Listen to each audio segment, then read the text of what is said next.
the very problem she has been creating over the last 3.5 years. That's a tough job. If you're the praying type, I suggest maybe you say a prayer for Tim Walz, because here's what Tim Walz has to do. He has to somehow pretend that Kamala Harris didn't open the American southern border, but she did. He has to pretend that Kamala Harris didn't cast trillions of dollars in new spending, which is why groceries and housing are unaffordable in the state of Arizona and across our country. Tim Walz has to try to convince people that Kamala Harris actually has ideas in her head for how to govern the United States of America.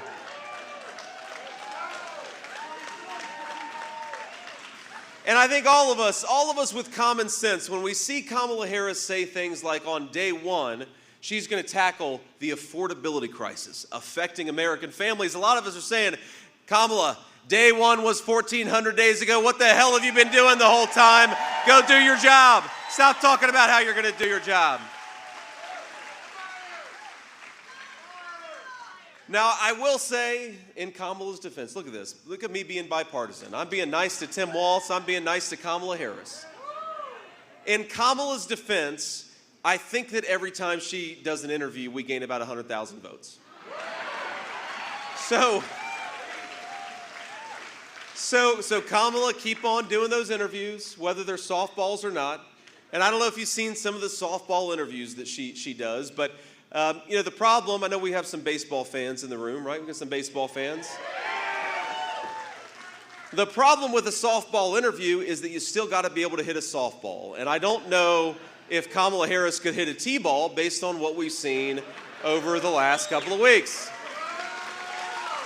And now we joke about this, but actually the joke is on us, because this is not just a person who's bad at doing interviews. This is a person who doesn't have the competence or the skills to be president of the United States. And I think in just 2 weeks, Arizona is going to send Kamala Harris a message. Go back to San Francisco where you belong. We're making Donald Trump the next president.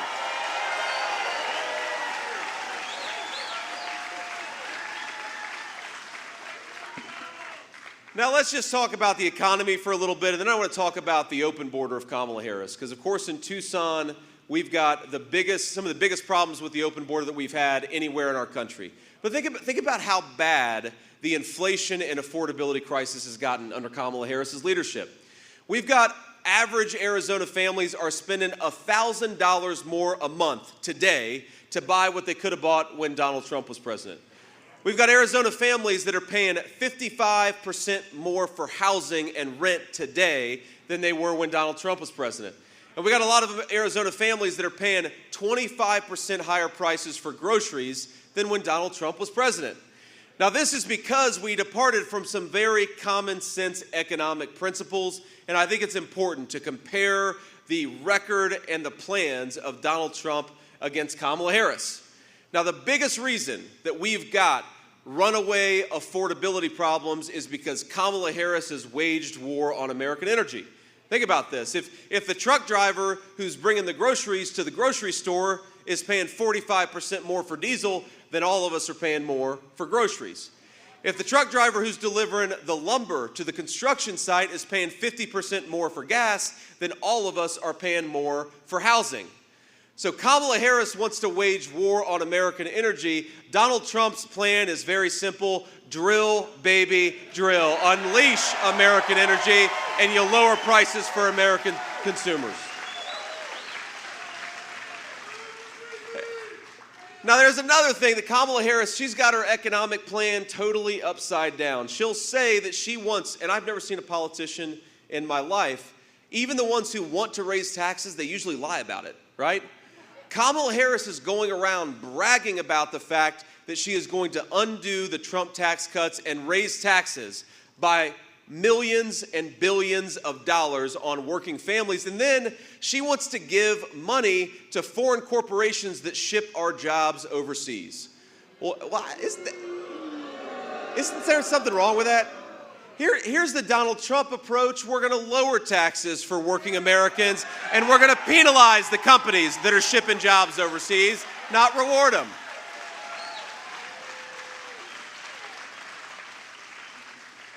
You know, Kamala Harris, she wants to impose so many regulations on our workers, on our businesses. There have been hundreds of billions of dollars of additional regulations that have nothing to do with clean water or clean air. Donald Trump and I, we believe in clean air and clean water. We also believe that we can have a growing economy while protecting our workers and protecting the jobs that they do. That's a big difference.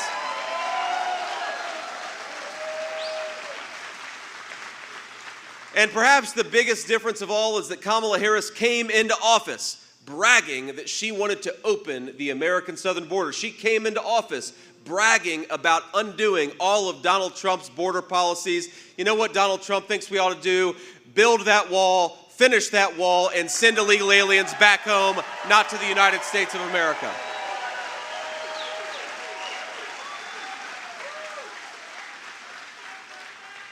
Now, there is this crazy thing that Kamala Harris keeps saying. And you know, if you think of her campaign, if you pay attention to their campaign, she never talks about how she's going to lower grocery and housing prices for American citizens because she doesn't have any plans to do it. And most importantly, she's made the problem worse over the last 3.5 years. She'll never talk about how she's going to bring peace and stability back to the world with her foreign policy because she's been in office for 3.5 years and the world is on fire right now. So every time they ask her a question, every time they put a microphone in front of Kamala Harris and they ask her what she's going to do, she'll say, well, I grew up in a middle-class family. Or increasingly what she'll say is she'll talk about Donald Trump. And the audacity for a person who's been in power for 3.5 years, blaming Donald Trump for her failures, I'd like to have a president who takes some responsibility for themselves and their leadership, and that's not Kamala Harris.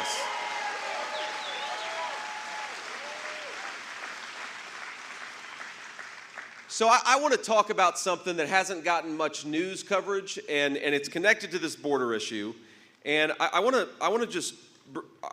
name this family and this young man by name because though you may not know about it, because again, the news media hasn't really covered it, just a few days ago, there was a United States Marine veteran who was killed by the Mexican drug cartels.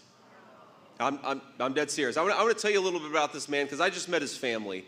I just met his brother-in-law and his father, and of course they're heartbroken, but they mustered the courage to tell me a little bit about their son who lost his life, and I want to tell you a little bit about it. First of all, you know, I'm biased because I was in the Marines, but this is a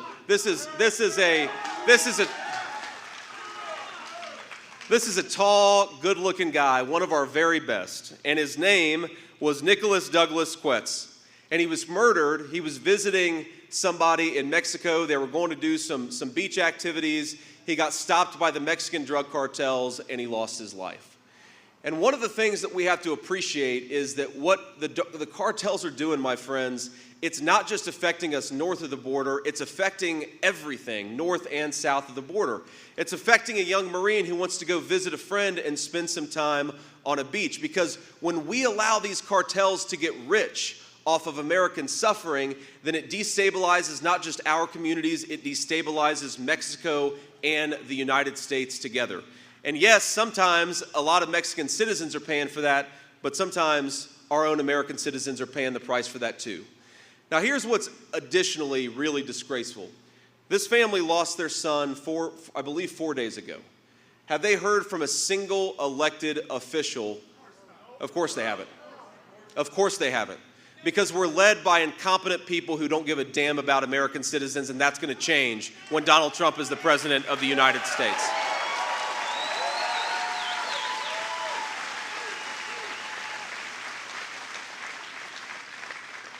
You know what else they told me is that they believe, and apparently American authorities believe, that they actually have the name of the person who killed this handsome young Marine. And you know what should be happening is that a U.S. attorney ought to be filing charges against that scumbag and bringing him to the United States to face the full force of American law.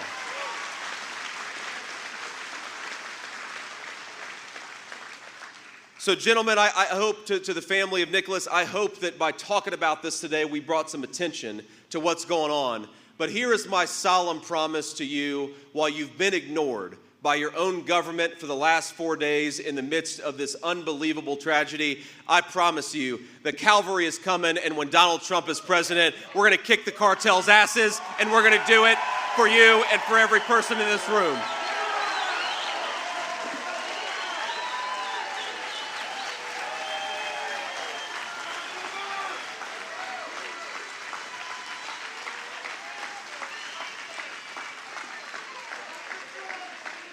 Because, you know, I appreciate that the show is support, and I just cannot believe that we've gotten to a point where, thanks to Kamala Harris's policies, we've turned Mexico into a narco state on our southern border. The cartels in some ways are more powerful than the local Mexican authorities, and that is injuring, it's killing, and it's making our citizens less safe.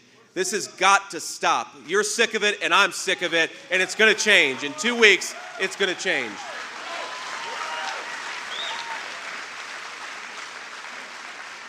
And I just, you know, to the American voters, especially those that are watching at home, think about what Kamala Harris actually thinks about us. If she's talking not about young Marines losing their lives, if she's talking not about how to reimpose border security, she's not talking about how to make groceries more affordable, she's talking about Donald Trump, and she's going around and campaigning with washed-up politicians like Liz Cheney.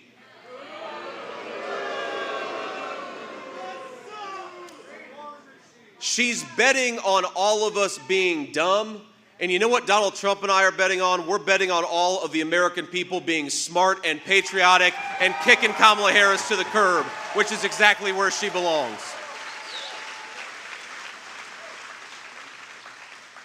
Now, I just say this, but, you know, I watched this event with Kamala Harris. Remember, a couple months ago, the media was all focused on how Kamala Harris, she was the candidate of joy. The candidate of joy. Well, we've got all the joy in this room right now in the Trump events. We're having a good time, and we're going to have a better time on November 5th. But, you know, they did this event with Kamala Harris, and she's basically whining at the people at it wasn't a rally. I don't think they had that many people there, frankly. But she's whining at people for thinking that Donald Trump is funny. And she's like, how dare you have a sense of humor, and when a guy cracks a joke, you actually laugh at it. The joy is gone from the Kamala Harris campaign, my friend. She's mad at us for thinking that our president, who does have a very good sense of humor, is actually good at telling jokes from time to time. Well, I'm proud. Politics doesn't have to be dull and boring. Sometimes you can have a good time, and I think Donald Trump recognizes that better than anybody. But watching her up there, complaining at her fellow citizens for laughing at jokes, all I could think about was she doesn't come across as a president. She comes across as a vice principal who's very disappointed. She's very disappointed in us. She's very disappointed that we laugh at jokes from time to time. She's very disappointed that we want to pay lower prices for groceries and housing. She's very disappointed that we want to close down southern border. And she's very disappointed that in 2 weeks we're going to tell Kamala Harris, you're fired, get the hell out of Washington, D.C.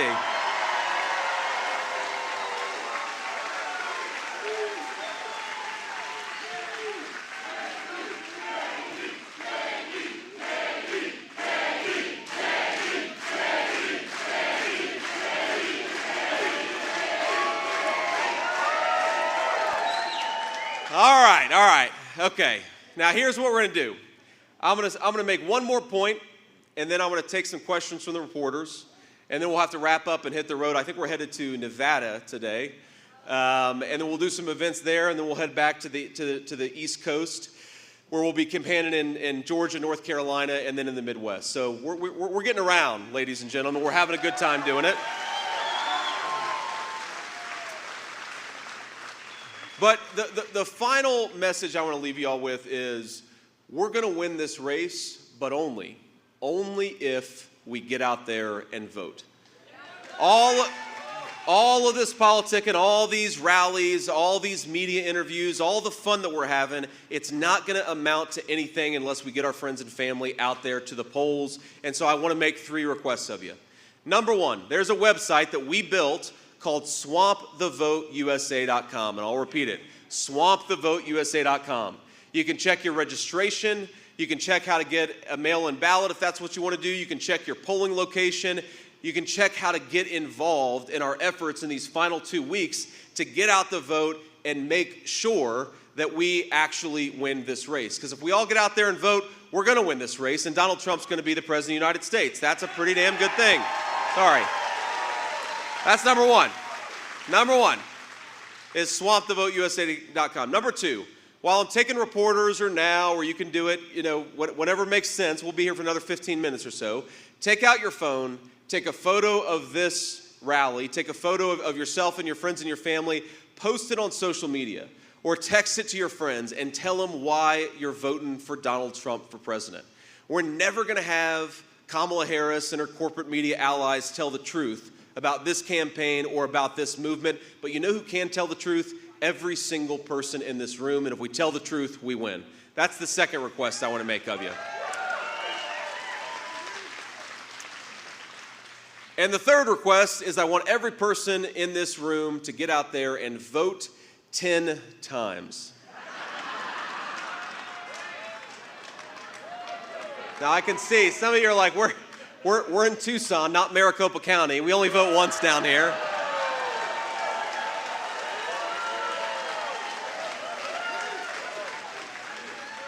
But we're going to vote in Maricopa County and here in Tucson. We're going to vote 10 times the legal way.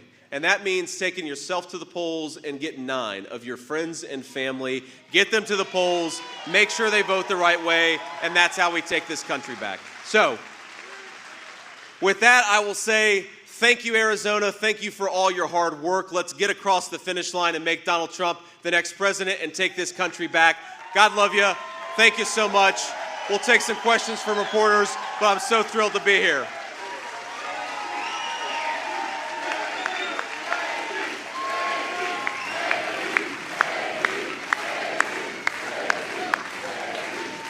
All righty. Okay. Thank you all. Thank you all.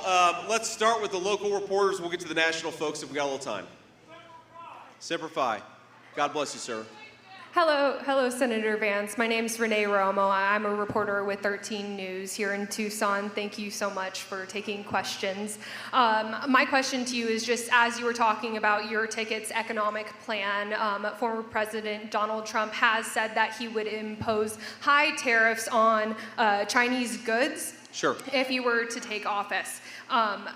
However, a number of economists have said that that would increase the prices of foreign goods here in America. What do you say to any voters that are concerned about this? Yeah, Renee, I think, look, it's a fair question. It's an important question. But the very same people who said that Donald Trump's tariffs aren't going to work are the very same people that said that we should let China into the World Trade Organization. They were wrong about that. They're the very same people that said it would lead to more American prosperity if we shipped all of our industries and manufacturing base to China, and they were wrong about that. And they're the same people that have led to the evisceration of the American middle class, and they were wrong about that. Donald Trump and I are going to rebuild the American middle class, and we're going to do it by fighting back against the Communist Chinese Party. Now here's what's so important about this, Renee, is look, think about this. If you take 2 factories and 2 sets of workers, in America, we want those factory workers to have good middle-class jobs. We want them to be able to support a family and buy a home with those good middle-class jobs.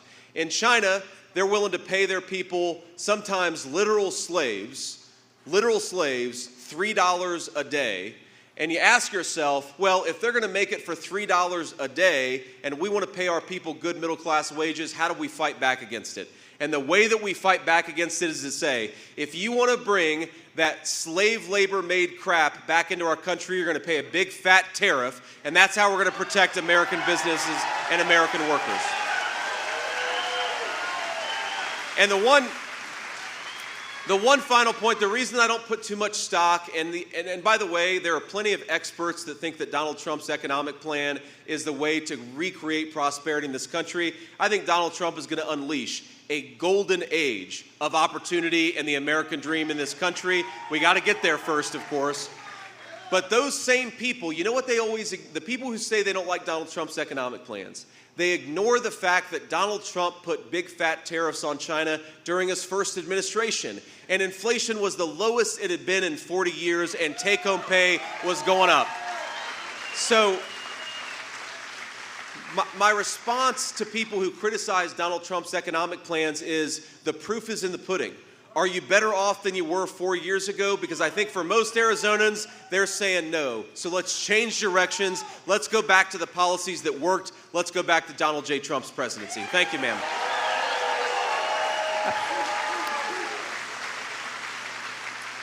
Next question. Hi, Senator Vance. I'm Samantha Califa from the Tucson Spotlight. In the past, you've been very clear about your views on women and abortion and women's health care. What are your plans to support women if you make it to the White House? Yes, ma'am. Well, I'm glad you asked that question. Look, I grew up in a family where we also often didn't have a lot of money. In fact, most of the time didn't have a whole lot of money. And I grew up in a neighborhood, frankly, where I saw a lot of young women who chose to terminate a pregnancy because they felt like they didn't have any options. And what Donald Trump and I believe is that we want as many American families to have as many children as they want to. And the best way to do that is to give young women more options. Don't make them feel like there's only one choice out there. Let's promote a true pro-family country. Let's make...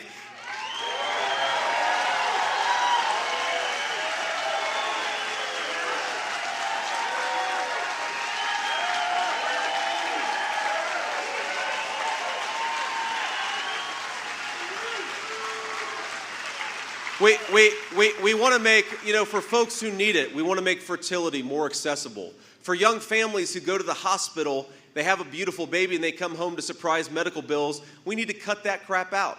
There are a lot of things that we can do to make it more affordable and more possible for American families to choose life, and that's certainly what I want to happen. I want more American families to have babies, to have beautiful, healthy families, because if we don't have families in this country, then what the hell's the point of it, right?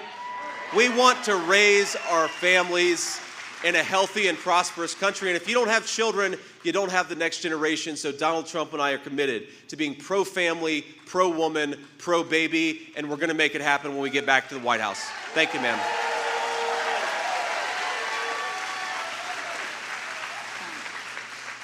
Hi, Senator. My name is Natalie Robbins from the Tucson Sentinel. So when your running mate Donald Trump was here in Tucson, he planned to launch one of the largest mass deportations in our history.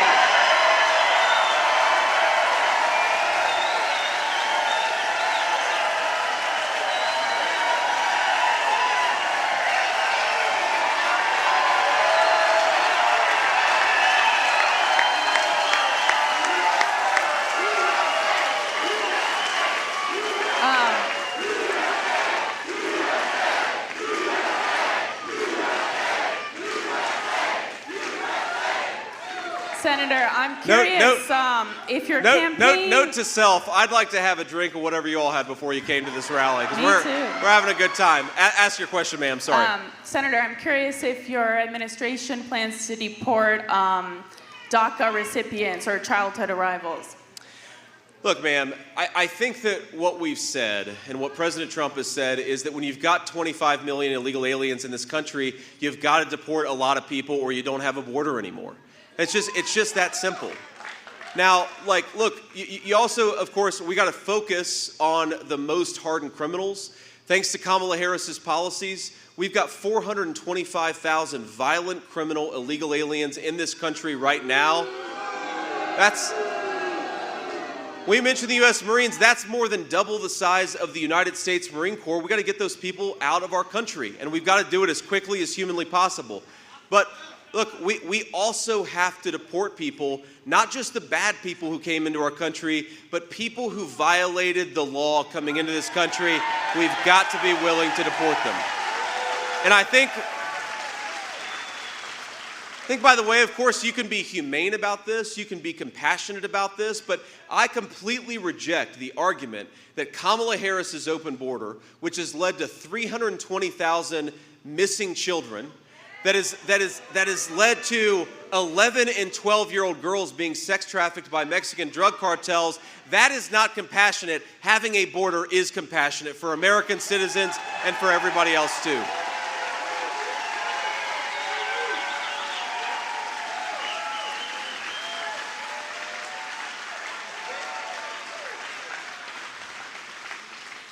Next question. Senator Vance, John Washington with Arizona Luminaria. A related question here. So would you consider also re-implementing the family separation crisis? When you talk about closing down borders, would that also include potentially ending the refugee program? Well, look, there's so a couple things there. First of all, there's not one refugee program, right? We have multiple different refugee programs. And the problem is that Kamala Harris has granted mass asylum and mass parole. That was never what these programs were meant for. Now, we're not talking about a guy who, worked with American troops and is a good person, has been properly vetted, and you handle those cases on a case-by-case basis. We're talking about Kamala Harris giving legal status to millions of people. That's illegal. It's also disgraceful, and is one of the reasons why we have probably thousands of terrorists in this country right now, is because she's not doing her job. Now, the second question here is, I find that even the premise of the question a little unusual, because you talk about, are you going to re-implement child separation? Well, the Department of Homeland Security has said they've effectively lost 320,000 children. Now, some of them hopefully are at home with their families, but we know that a lot of them have been sex trafficked. A lot of them have been used by drug mules. The true family separation policy is Kamala Harris's open border, and Donald Trump is going to change that.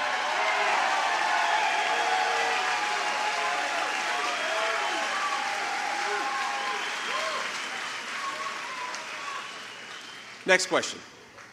Good afternoon, Senator Vance. My name is Marely Ruiz. I'm with Univision Arizona. My question to you is, right now you mentioned that in the next 2 weeks you were going to change the situation with Mexico and their cartels. How are you planning on doing that? Well, what I said, and maybe I misspoke, but I don't think that I did.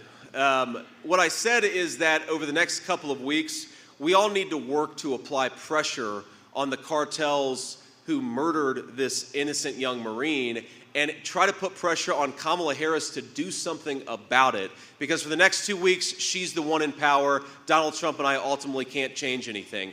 But in 2 weeks, when the fine people in this room make Donald Trump the president-elect of the United States of America, ma'am, here's exactly what we're going to do. We're going to stop using the People's Department of Justice against the American citizens, and we're going to start using the Department of Justice against the Mexican drug cartels. And here's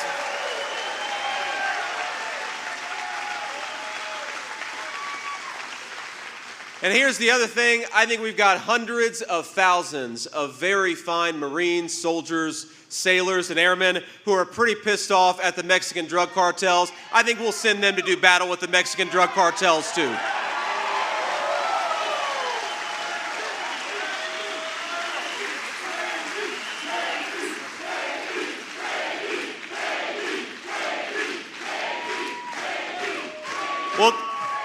We'll do one more question, then I'll leave you all with a final thought, and then we'll have to hit the road. Thank you all. Hello, Senator JD Vance. Kenny Darwin with KGUN 9. I just wanted to ask, we have an opioid problem in this country, specifically with fentanyl. And since moving to Arizona, I've talked to many parents, loved ones who have lost loved ones to fentanyl. What is the federal government's role in addressing the issue, and how exactly do we combat that issue, especially for a state like Arizona, where most, if not all of that fentanyl is coming through our border? Yeah. Well, let me say a couple things. First of all, this is a humanitarian catastrophe that should be the biggest story in every national news media story and interview. They want to talk about 2020. They want to talk about something that happened 6 years ago. They ought to be talking about the fact that 100,000 of our people, many in the prime of their lives, are dying. It is a disgrace, and Donald Trump is going to do everything that he can to fight it. That's where we're going to start. Now, you ask how. How do you do that? Look, the number one reason why we have so much fentanyl in the state of Arizona, but also all over our country, we got to talk about it. This crap is manufactured in China because it's tough to manufacture, and then it's brought into the United States of America by the Mexican drug cartels. You need to have a president who goes to China and tells them what's what, stop manufacturing this crap, and then you need to have a president who sends the U.S. military to battle with the Mexican drug cartels. Get this poison out of our country. That's what we got to start with.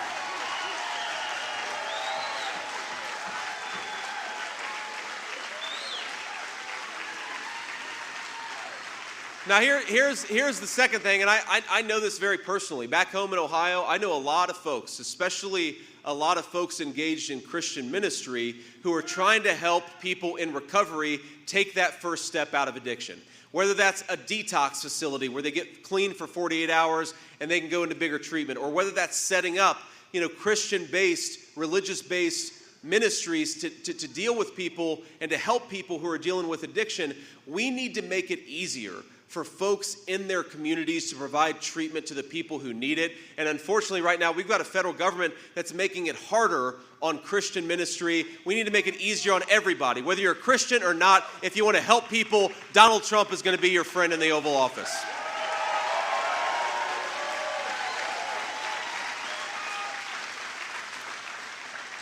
So on that note, let me just give you some sense of the stakes here. And again, we got to get out there and vote. That's the most important thing. We've got to get out there and vote, and we've got every opportunity to do it. You got mail-in voting, you got early voting, you got election day voting. Look, I don't like election season. I like election day, but as Donald Trump says, it is what it is. We've got to use the tools available to us to get out there and vote, because if Kamala Harris's team is using everything and we're only voting on election day, then we're going to lose. So use every avenue you can to get people to the polls and to get yourself to the polls too. That's what we got to do. But I'd ask you to just think a little bit about the stakes here, because look, I want to win this election as much as anybody in this room, and we are going to win this election. And it is going to be very fun. I will tell you, it's going to be very fun on November the 5th to beat Kamala Harris and the Democrats. It will be. But the point is not just to beat Kamala Harris and the Democrats. The point is to beat them so that the American people can have the government that actually serves their interests and fights for their values and for their futures. That's what this is all about. Now, we've got a young Marine who lost his life at the hands of the Mexican drug cartels. And when his family was telling me this story, you know what I was thinking in the back of my mind? I was thinking about when I sat next to a DEA agent, a drug enforcement agent, on a plane, and he told me that in the last few years, the Mexican cartels have gone from making about $1 billion a year to over $15 billion a year. And that was a couple years ago. It's probably, Border Patrol folks, it's probably a hell of a lot higher now than it was 2 years ago. When we enrich criminal gangs because of the policies of Kamala Harris, it comes back home. And sometimes it comes back home in the most tragic way. I'll tell you another person I met on the campaign trail. Just a few weeks ago, a woman who's about, probably 65, 70. She had recently been retired. Her husband was about to retire, and they were raising their grandchildren because her daughter had died of a fentanyl overdose. And you know what she told me? She said that for 40 years, in good times and in bad times, they had a little tradition that they did every Friday night. Her and her husband would do steak night. And I'm not talking about going to a fancy steakhouse. I'm talking about going to the grocery store and grilling some steaks at home. And I know all of us realize it's those little rituals, those are the things that actually make life worth living, right? A steak night with your loved ones on a Friday night, that's why we work, and that's why we love this country. But you know what? She stopped doing steak night about a year ago. And she stopped doing steak night because it was so expensive, the groceries were too high, that she gave up on this thing that had brought her and her family meaning and joy for 40 years. What we're doing, my friends, is not just beating Kamala Harris and the Democrats. What we're doing is creating a country where young Marines don't lose their lives because we've empowered the Mexican drug cartels. We're creating a country where people who work hard and play by the rules can afford a steak on a Friday night, because this is the United States of America, and that's what we want for our citizens. But as we're out there working, and as we're out there getting people to the polls, and as we're out there finding ways to make sure that as many people vote for Donald Trump as possible, I just want you to remember that the American people, the people I just talked about who are suffering under Kamala Harris's leadership, they are going to thrive and prosper, but only if they have a leader who is fit to serve and fit to lead this great nation. Let's go give it to them. God bless you, Arizona. Thank you so much for having me.